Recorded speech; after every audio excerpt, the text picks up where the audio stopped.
Gracias a ustedes por estar aquí el día de hoy y también agradezco a Mireira Velázquez, Josué Martínez y por supuesto David Cáliz por la invitación, también Alma Sánchez, Víctor Velázquez y Julio Carranza, quienes están haciendo posible que estemos el día de hoy, ¿no? Ahora, bueno, vamos a dar comienzo. Esto es en el marco de la exposición que tenemos bajo el signo de Saturno. Entonces vamos a empezar. Creo que es más fácil por acá.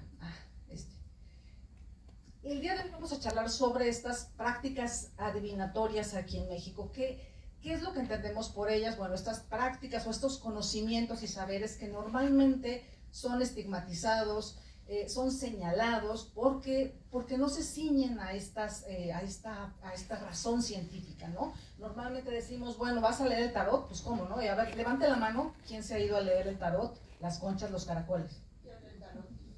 Lees el tarot, o sea, las conchas, los caracoles, cualquier tipo de medio adivinatorio sin duda forma parte de nuestras prácticas, pero normalmente sí están súper estigmatizadas.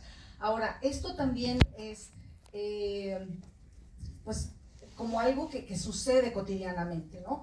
Pero pervive con los años, o sea, sin duda ahorita vamos a ver, ¿no? Un poquito nos vamos a remontar hasta el siglo XIX sobre las prácticas adivinatorias, pero también esto es como una necesidad humana, o sea, es como paliar la incertidumbre, por eso acudimos a este tipo de prácticas, pero también es importante entender que este tipo de adivinación, pues nosotros la vamos a tener que forma parte no solamente de un puñado de gente, sino de nuestra historia cultural como país. Y desde ahí es donde lo voy a abordar. No vamos a hacer tiradas de tarot, no vamos a hacer nada de eso, pero digamos que desde la historia cultural, yo soy historiadora, como ya lo vieron, ¿no? Entonces, yo me baso, pues, en las fuentes, en los hechos históricos, en los hechos comprobables, y entonces, mi punto de partida normalmente en todo lo que hago es la fotografía, y a partir de ello voy cotejando y contrastando con otras fuentes. Para esta investigación en particular, pues, el Archivo Histórico de la Ciudad de México, la Hemeroteca Nacional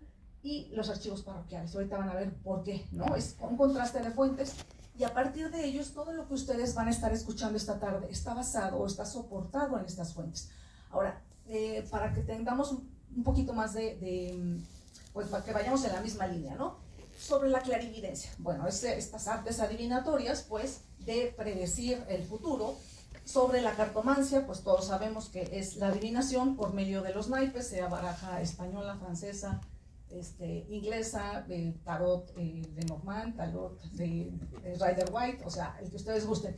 La quiromancia, pues la lectura de las líneas de la mano, y la cristalomancia, que tiene que ver con esta posibilidad de adivinación por medio de la bola de cristal o algún otro artefacto, pues, perdón, como el péndulo exactamente también. Ahora, les voy a comentar cómo comencé yo esto hace unos 15 años, porque esto es una investigación que voy como a pasitos, ¿no? Hace 15 años yo vi esta foto en Fototeca Nacional, y entonces dije, qué cosa tan rara, ¿cómo que aquí tenemos a una mujer? Ay, ya no sé, ya me salí. Y esta mujer le está leyendo la mano a un bebé, ¿no? Entonces yo decía, ¿qué pasa con esta mujer? ¿Le está leyendo la mano al bebé? ¿Qué no debo de apretar? Está leyendo la mano, ¿ustedes alcanzan a mirar ahí? Le está leyendo la mano y además, bueno, esta mujer que está usando una pañoleta, esta está mirando al fotógrafo, y entonces yo decía, ¿de qué se trata? O sea, ¿quién es ella? ¿Por qué está leyendo la mano al bebé?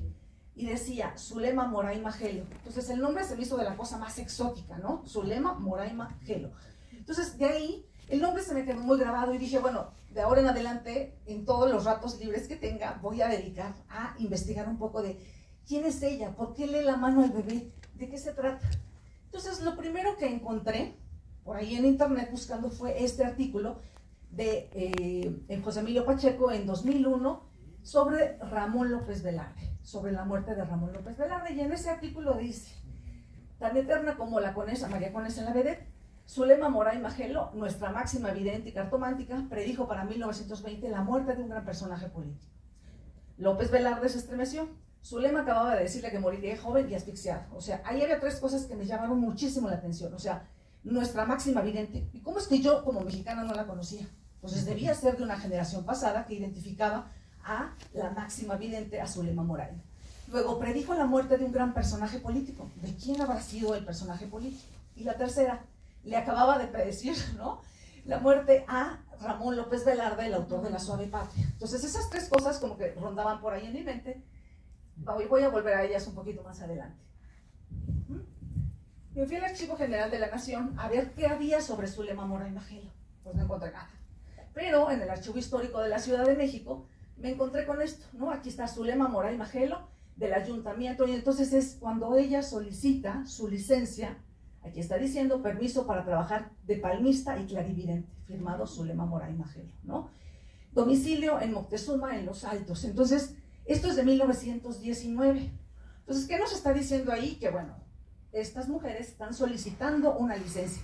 No sabríamos de ellas sin esta comisión de comercio, que obviamente tiene que censarlas y tiene que visitarlas. La que sigue, vamos a tener esta. Ahí está. La Comisión de Ingeniería Sanitaria. ¿Por qué?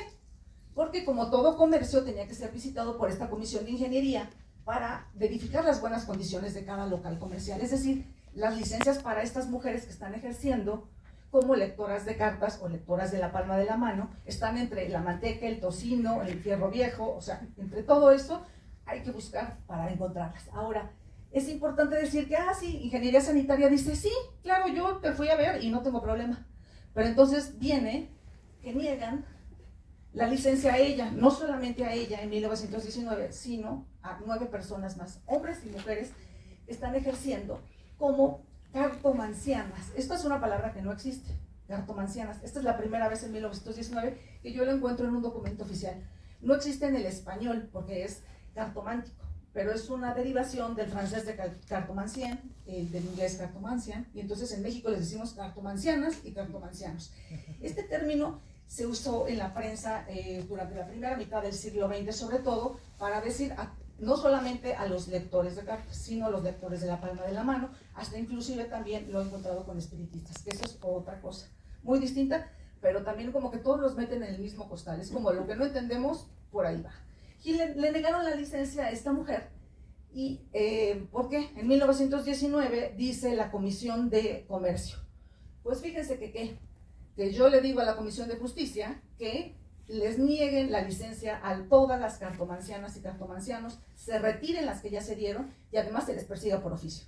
La Comisión de Justicia dice, no, perdón, yo no puedo perseguir por oficio porque eso no es mi chamba, pero sí voy a negar las licencias. No voy a retirar las que ya lo tienen, pero sí voy a negar. Ahora, ¿qué es lo que vemos ahí veladamente, ¿no? Comisión de Comercio es quien lo solicita. ¿Por qué? Porque hay cartomancianas que también están ejerciendo no solamente de manera fija, sino en la calle. O sea, es decir, van a una dirección y luego van de calle en calle, y entonces seguramente tenían alguna merma o alguna mala disposición hacia el gobierno, hacia el comercio, que los estaba viendo con malos ojos, ¿no? Y finalmente les niegan también, bueno, aquí les pongo algunos otros, basado en el artículo 425 del Código Penal Federal. Se los voy a leer para esa época porque ya se ha reformado. El que cometa fraude explotando en su provecho las preocupaciones, la superstición o la ignorancia del pueblo, por medio de una supuesta evocación de espíritus, o prometiendo descubrir tesoros, o hacer curaciones, o explicar presagios, o valiéndose de otros engaños semejantes, sufrirá pena de arresto mayor y multa de segunda clase, ¿no? Entonces dicen, de acuerdo al Código Penal, no podemos admitir que se den licencias a las cartomancianas. El día de hoy el Código Penal dice, se impondrá prisión de 6 meses o 2 años, o de a 2 años a 300, no, a 2 años o de 300 a 3,000 días de multa al que se avienta y sin derecho explote con fines de lucro una interpretación o una ejecución. Ahora sí vienen algunos otros. Estos son otros a los cuales les están negando. Y me van a decir, bueno, y antes, ¿cómo puedes saber que tenían ellos las licencias o que se les habían concedido? Porque al momento que ellos les contestan, no al lugar, o sea, no se te va a dar una licencia, ellos dicen, pero ¿cómo si antes me la habías dado? Pero resulta que estamos en pleno periodo revolucionario. Los cambios de gobierno pues, son obviamente cambios convulsos, y entonces no tenemos libros anteriores a 1919 con que comprobar que a las cartomancianas, cartomancianos y demás personas dedicadas a la adivinación se les dieron licencias, pero cuando ellos, al estar contestando de por qué sí me la habías dado, ahora me la niegas, ¿no? Entonces ahí tenemos un indicio, ¿no? Ahora, esto de la adivinación también no es como del siglo XX, desde el siglo XIX tenemos, por ejemplo, estas compañías. Este es en particular la compañía Balabrega, donde está este señor que es la maravilla sueca, ¿no? Este señor que se llama John Miller, se me olvida su nombre siempre, John Miller. Este señor viajaba con su compañía, llega a México más o menos en 1892-93. Este es solo un ejemplo que les traigo del último, así, como la última década del siglo XIX, para ver este tipo de actos de adivinación, pero que se hacían en conjunto. Es decir, aquí lo mismo vamos a tener al señor que está haciendo actos de prestidigitación, filtraciones mágicas, hay coros, hay también bailables, hay aparatos de instrumentos ópticos, pues, y también está su esposa, Miss Linden. Miss Linden lo que hace es que tiene, además de canarios amaestrados, ella empieza a hacer actos de adivinación con el pensamiento.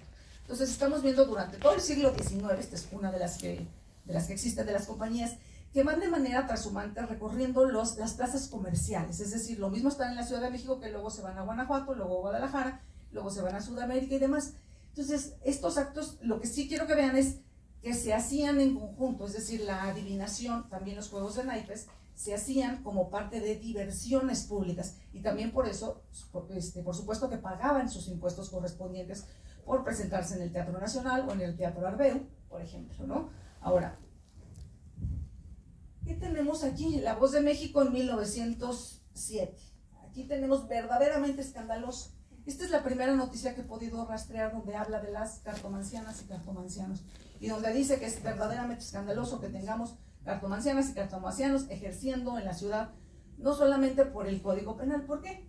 La Voz de México resulta que también pues tenemos que ver qué pasa, qué tipo de fuentes son. La Voz de México es un diario católico. Entonces, ¿qué es lo que está apelando? Es las cartomancianos están dando un tipo de atención espiritual que supuestamente debía corresponder a la religión. Entonces, es como si les estuvieran comiendo el mandado a la iglesia, ¿no? Entonces dicen, no, perdón, pero tendremos que hacer una campaña. No es el único periódico, es el que les traigo porque es el evidentemente católico y es el como más reacio a esto, pero durante el 1907 hay varios diarios capitalinos en donde ellos están haciendo ver que esto es como que está mal, ¿no? Eso no debe suceder. Lo que sí también tiene La Voz de México es algo bien importante, o sea, hace ver la adivinación tanto del pueblo bajo y de la clase alta. Es decir, no es de que sea solamente del arrabal o sea solamente de la clase alta. Hay una infinidad, una gama muy, muy grande, ¿no?, de la sociedad mexicana que está acudiendo a una lectura de cartas, a una lectura de la palma de la mano. Y esto es bien importante desde la historia cultural, ¿no? ¿Qué es lo que estamos nosotros haciendo con el día a día? Y también es importante en el sentido de... aquí ya cambió. Estas son solamente, bueno, algunas de las notas que les traigo que aparecen en los anuncios clasificados. Esto es 1912 y 1913. ¿Cómo empiezan a aparecer? Que nosotros tengamos en la prensa, que ya se anuncien de, oye, aquí yo te arreglo todo y demás, significa que tenemos décadas detrás que están ejerciendo de manera clandestina, por así decirlo, es decir, en las casas de los consultantes o en su propia casa, pero no anunciadas. Ya que estén en la prensa es porque pues ya está como muy evidente, muy normado, ¿no? Muy normalizado, perdón.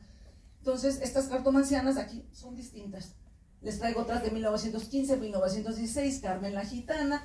Y empezamos a ver esto de gitanas, o sea, como si la extranjería fuera algo necesario, ¿no? Como para que le diera como un carisma más exótico y más caché. Cartomanciana española y demás. Y aquí me encuentro el primer anuncio de Zulema Moraima, 1915. Zulema Moraima Gelo, vidente, palmista y adivinadora árabe, ¿no? Esto está muy claro. Muy versada en las ocultas ciencias orientales, descifra el porvenir, leo el pensamiento, ¿no? O sea, resuelve básicamente todo. Pero esto es de sus primeros anuncios, que es cuando empieza a salir. Esto, gran cartomanciana egipcia, es un volante que también está en el archivo histórico. Intuyo que es más o menos 1910, no está fechado porque son esos volantes pues, que se reparten en la calle y que nadie atiende a cuándo circuló. Pero esta pudo ser los inicios, pudieron ser los inicios de Zulema, egipcia, habla 9 idiomas, ¿no? Pero está en la calle de Empedradillo número 10, ¿no? Y ya solamente se está anunciando ella, ya no está siendo parte de otras actividades u otros actos o de compañías, que lo mismo les decía que presentaban teatro, canto y demás, ¿no? Y también me encuentro esto en Fototeca Nacional y dice, ¿no? Zulema Moraima. Y yo dije, wow, qué exótica, ¿no? Zulema Moraima, pero no es la misma Zulema que yo recordaba haber visto en la otra foto, ¿no? O sea, una Zulema rolliza, ¿no? Una Zulema muy recatada en la vestimenta, pero tiene esta cofia, esta sarta de perlas, ¿no? Una actitud como muy afrodita, muy empoderada, diríamos el día de hoy, ¿no? Pero con una vestidura como muy ligera, ¿no? Digamos como para la época, y siento que ella hasta las medias trae. Cuando nos acercamos a ver la fotografía con un cuentahilos, que es un instrumento óptico un poco más grande, más poderoso que la lupa, pues, vemos que, sí, claro, los ojos de Zulema, la nariz aguileña borrada, pero aquí se trata de un fotomontaje, ¿no? O sea, un fotomontaje en donde le estamos haciendo un cuerpo delgadito, ¿no? La mano, como ven, casi como de bebé, ¿no? Que no le queda, ¿no? Lo mismo de este lado, con esta otra mano, el escorzo está mal hecho, pero es una imagen, es decir, cómo te quieres ver representado.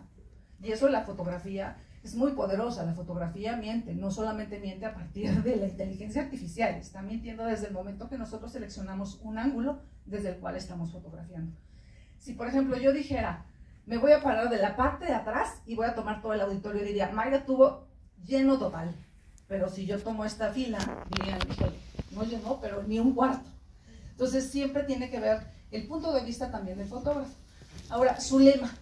¿De dónde viene el nombre Zulema, no? Es como bastante raro. Cuando nosotros nos ponemos a buscar de dónde viene Zulema, pues bueno, resulta que es una ópera del mexicano Rubén M. Campos, ambientada en el Bósforo, por eso el nombre Zulema, y musicalizada por Ernesto Elordo, estrenada en 1901. De manera que Zulema, la Zulema de carne y hueso, pudo ver este nombre, Zulema como tal, y retomado. Ahora, ya para esta entonces, por los años 15, 18, 20, ella se dice doctora de ilusión, ¿no? Ella se autonombra doctora de ilusión y es más, dice que ha escrito libros sobre esto. ¿Por qué? Porque está sanando espiritualmente, está haciendo una labor que ella se toma muy en serio, ¿no? ¿Y cómo sé que Zulema no se llamaba Zulema? Por Zaida Celinda, que tampoco se llamaba Zaida Celinda, ¿no? Zulema, su nombre real es Rosaura Reséndiz. Rosaura Reséndiz, y entonces Zaida Celinda, que es Esperanza Fernández, dice, bueno, la empieza a acusar en los periódicos y dice, yo no tengo empacho de decir que yo nací en Veracruz, yo no estoy mintiendo, no soy ninguna princesa egipcia, ¿no? Y resulta que doña Zulema Moraima nació en Huichapan, Hidalgo, ¿no? Para eso me fui al archivo parroquial en línea para estar buscando todo este tipo de coincidencias y demás, porque ella decía que, bueno, su papá, que era argentino, en alguna otra entrevista decía que no, que eran árabes, que era una princesa y demás, y entonces pues resulta que son Remigio Reséndiz y Balbina Vega, ¿no? Sus padres. Entonces, bueno, ahora, aquí tenemos a Zaida Celinda, que ella no es palmista, ella es hipnotista, pero también es como una rival. Dentro de las artes de la adivinación dice que ella cura mediante el hipnotismo. Como pueden ver, ella está como ataviada, un poco al estilo oriental, como si fuera una danisca. Aquí empieza a aparecer ella en la prensa. En 1922 tiene un fugaz estadio, Zaida Celinda, y ella dice que es doctora de almas, ¿no? Ella dice, yo soy doctora de almas y yo curo a la gente, ¿no? Ahora, en ese año, en octubre de 1922, ella reta a Zulema Moraima. Pero ese reto es como, bueno, yo publico durante una semana, que voy a citar pues a una controversia científica, como ella le llama, que tendrá lugar en la Confederación Espírita. No vamos a hablar del espiritismo porque es otra cosa, pues, pero ella hábilmente estableció su consultorio, porque es como le llaman, una cuadra antes de la Confederación Espírita, o sea, también es como afiliarse ahí y tener algo de clientela. Y entonces empieza a publicar una semana antes y dice, yo la cito a ella porque ella dice que es la máxima vidente, que ella es la máxima, o sea, autoridad en la adivinación.